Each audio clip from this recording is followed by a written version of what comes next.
బ్రహ్మదేవుడు సృష్టిని సృష్టించే ముందు గాడిదను దగ్గర రమ్మన్నాడంట.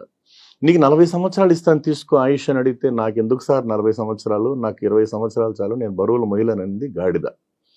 కుక్కను రమ్మన్నాడు, నీకు 40 ఇస్తాను తీసుకో అన్నాడు. నాకెందుకు సార్, నా బతికే కుక్క బతుకు, నేను మురిగి సావలేను, నాకు 20 సార్లు 20 ఇయర్స్ అని చెప్పింది. ఓకే 20 ఇచ్చాడు, జీవో పాస్ అయింది, 20 పక్కన పెట్టాడు.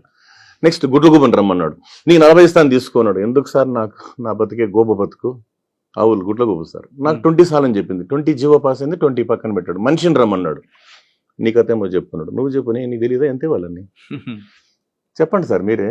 40 ఇస్తాను తీసుకో. అవసరం లేదు సార్, నాకు 100 ఇయర్స్ కావాలని ఎంజాయ్ చేయాలి, వద్దయ్యా 40 ఏళ్ళు హ్యాపీగా బతికి తెచ్చుకుంటే వినలేదు సార్ మనోడు.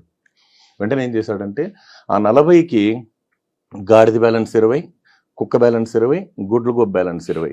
ఈ 40కి అంటే ఈ 60 జతేసి 100 ఇయర్స్ జీవో ఇచ్చేసాడు ఎవరు, బ్రహ్మదేవుడు. దీని అర్థం ఏమంటే మనోడు 40 వరకు హ్యాపీగా ఎంజాయ్ చేస్తాడు సార్. పెళ్లి చేసుకుని హనీమూన్లు, టూర్లు, షికార్లు, ఎంజాయ్. 40 స్టార్ట్ అయింది సార్ గాడిద బరువు.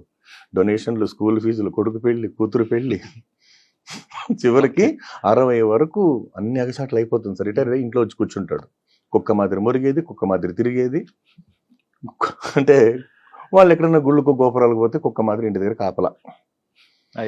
అవును సార్. 80 నుంచి 100 వరకు చావకుండా బతికుంటే ఇంటి ముందర పెద్ద సీసీ కెమెరా సార్. గుడ్లు గోపులా చూస్తాను, ఎవరు వచ్చిపోయినారా అని అడుగుతుంటాడు. ఇది మానవ జీవితానికి సంబంధించి అంటే చాలా కాలంగా మన జీవితానికి పరమార్థం ఇది, అర్థం పరమార్థం అంటారు ఈ భాగం. నేను ఈ మధ్య